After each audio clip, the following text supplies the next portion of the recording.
Hi, welcome to my layout. My name is Pat Bray. I live in Sandy, Utah. I'm all in HO scale, and the era I do is mid to late 1960s, but there's some really neat stuff out there. So I'm not a total purist. If you see a car that's way newer or older, that's why I do it. And I'm all about switching, so I don't run any mainline trains whatsoever. But the jobs are all road switchers, so they build their train in the yard, and then they take some of the main line and go out to where they do their work, and then they go back to their yard. But I can run a mainline train around if someone just wants to do that. But I found that in op sessions, people tend to prefer switching jobs over just mainline jobs. So when I designed the railroad, it was all about switching jobs and not necessarily mainline operations. So we'll look at that, some of the areas in detail. So welcome.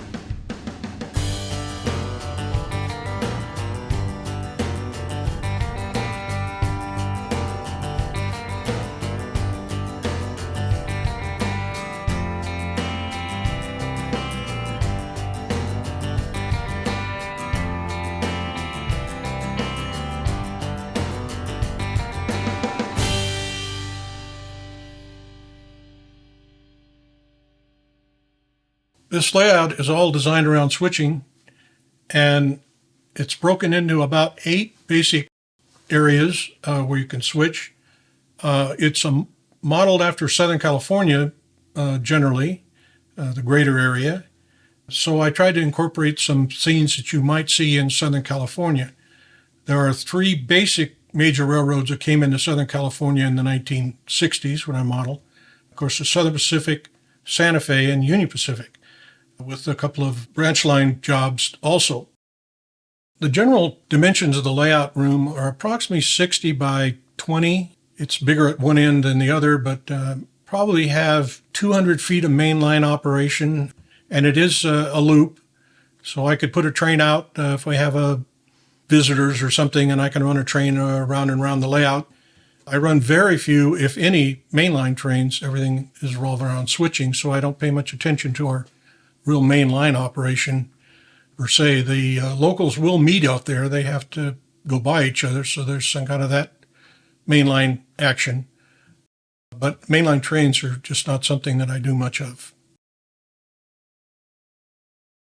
So this particular area that I'm standing next to is one of my switching areas, and I call this High Grove. And for those of you who are familiar with Santa Fe has a High Grove. This is not modeled after that. It's a raised area of the railroad. It was a little higher. I want to put some orange groves in here. The name just kind of fit. So if you know High Grove Santa Fe, this is not High Grove Santa Fe. This is a joint operation, maybe like the Arvin branch or some other jobs where multiple railroads share the switching, maybe every other year, every 6 months. But it's a citrus area, which of course Southern California had a lot of at the time. So there's a Sunkist packing shed. There's also a Blue Goose. Those were the 2 major packing shed companies at the time. Also, then there's some local petroleum distributors where they would use sludge oil for their smudge pots to warm the citrus and things. So you could spot some tank cars up here. Also, I have a winery, and I kind of got a thing for wine tank cars. So I had to have a place for them. So I built a winery. Part of the California scene was they have a lot of oil up by San Luis Obispo in the rolling hills where they have a lot of oak trees. So I call this Oak Hills oil. I have a few of the horsehead pumps that were so common. But as I got into the far hills, I needed to force perspective. And so I just used silhouettes of photographs of pumps and placed them up there. And I think they came out pretty effective. It makes a realistic looking scene. This job is pretty intense. The switching goes back and forth, cars going each direction. And I have specific spots, put it at door 1, door 2, door 3. So it has a lot of work and a lot of fun. It's a very popular job when we do our morning bid for jobs. This one goes pretty high usually. This little building here is Citrus Co-op, a fictitious company. Anyway, they handle materials and so forth for the citrus growers up in High Grove area. And I made that by taking a piece of PVC pipe, shaved part of the face off to give a flat surface. Then I put some siding on it and so forth. And so we got a half Quonset building. Of all the elements in the hobby, I enjoy building structures more than anything else. And so on my layout, I have no commercial structures. I may have used elements of that, but mostly it's totally scratch built. Highgrove switchers completed their work and they're racing back to the yard. It's been a long day and the hours of service are going to catch up with them real quick. So they're running for a quit. Okay, let's talk about lift bridge here. This is a bascule trunnion, something complicated name for a bridge. It actually functions. One time it had a motor drive. The motor has gearing issues, so we've turned it into a manual lift bridge.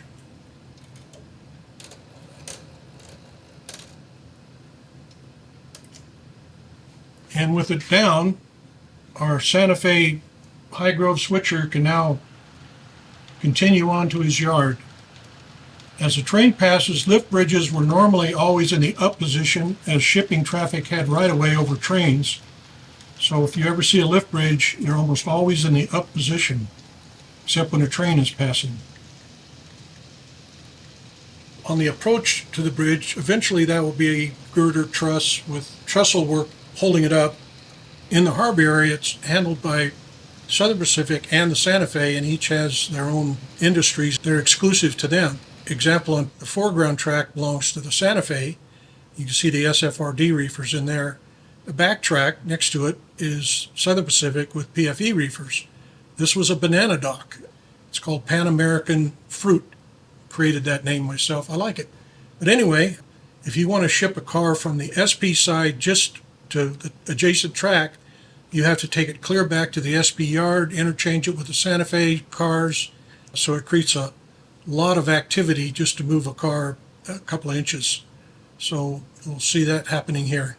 This complication was obviously done very intentionally to create a maximum amount of switching time for the jobs. And also the door numbers are individually numbered, so you can spot cars by number to a specific door. So I can scramble those around and create a lot of switching with just a handful of cars. The harbor in Los Angeles was switched by the Harbor Belt Line, which used SP, Santa Fe, and UP crews, so basically anybody could work it.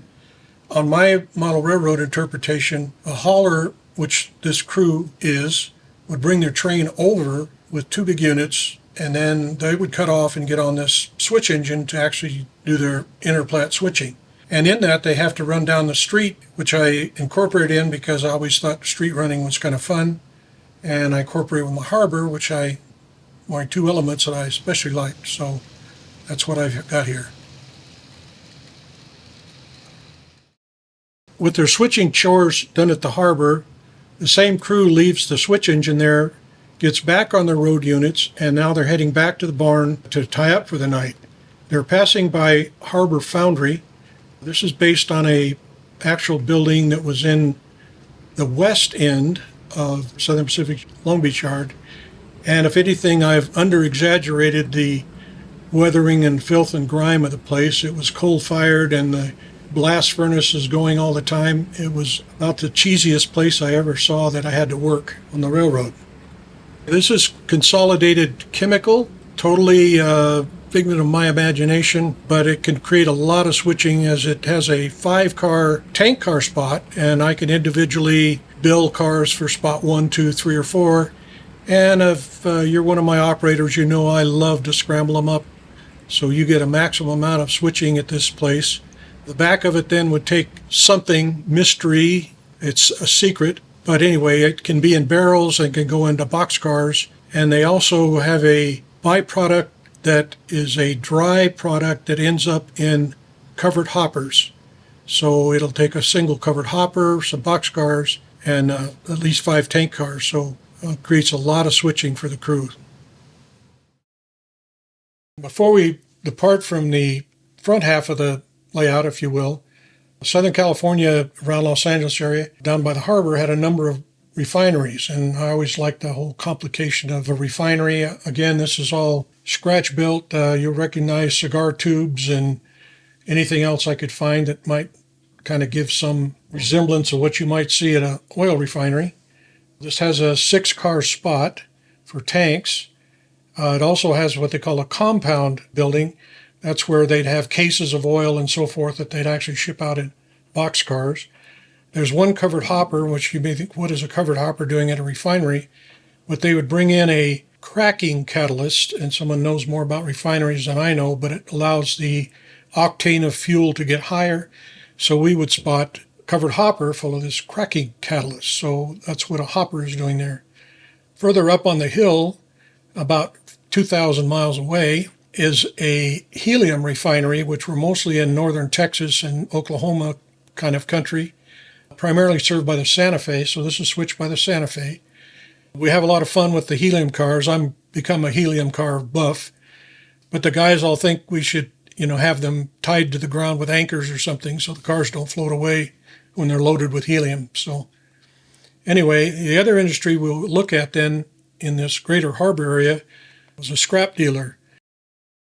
At least in Los Angeles and probably a lot of other harbors, they'd ship a lot of scrap, particularly in the mid-60s. Japan would take a lot of scrap. So anyway, I built a little scrap yard, and it's all pieces from my projects. I always throw all the scrap in a pile, and then I typically spray paint a little gray and rust-colored brown and make it realistic. The boom crane there with the magnet on it, if you're familiar with the old Athearn crane, I took one of those and chopped it all up and put it on a tower as a crane operator. The Southern Pacific Harbor job now arrives in the main Southern Pacific yard. This is where it initially was made up and returns. Adjacent to that, you probably could see the UP power over there. That's on the Union Pacific's yard, quite a bit smaller than the SP as it would have been in Southern California. After the arrival of the SP Harbor job, hot on his block with the brake shoes still smoking are the loaded beets heading over to the sugar refinery. In the background, not all my structures are finished. These are cutouts of what eventually will be finished structures. For those of you who don't jump right on these projects, they've been like this for probably 3 years. So yes, I have things to do on the to-do list yet. This ice dock is totally scratch built. I got the plans out of Tony Thompson's PFE book. It's kind of modeled after the one at Old Colton, California, except part of it was on a curve, and I built this one straight. It'll hold about 15 cars on a side, so I could ice a 30-car reefer train, in theory. The little diorama scene where they're working on the roof, I actually saw that at the Colton ice deck back in the day. And the SP, when they were stripping off their wood-sided reefers, they would stack all that wood siding, and they'd use it for various things, fences and all kinds of things. But I did see them repairing the roof of the Colton ice deck with strips of that wood that they'd peeled off the reefers. The roof on the ice deck was not for rain, but it was strictly a shade protection to save the ice. They didn't care if the men worked out in the rain, but they didn't want it to melt their ice, so it had a covering to shade the ice.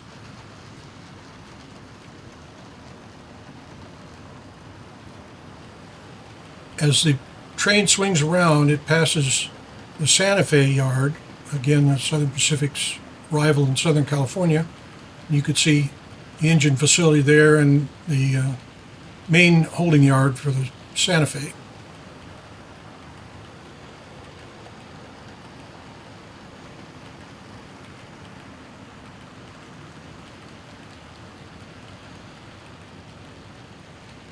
This industry is one of my favorites.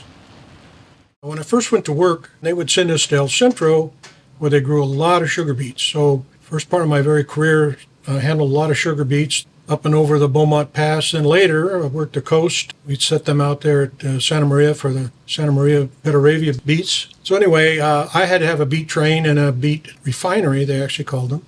And this was a dual plant. There was an older section made of brick, and then the new part that was made of corrugated metal, which weathered better than the old one. Takes, of course, our loaded sugar beets, and now currently it's sitting here with empties, waiting for the loads to be spotted.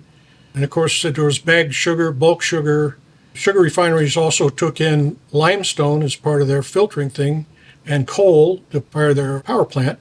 So it generates a lot of traffic. They also had outbound loads of molasses, liquid tank cars.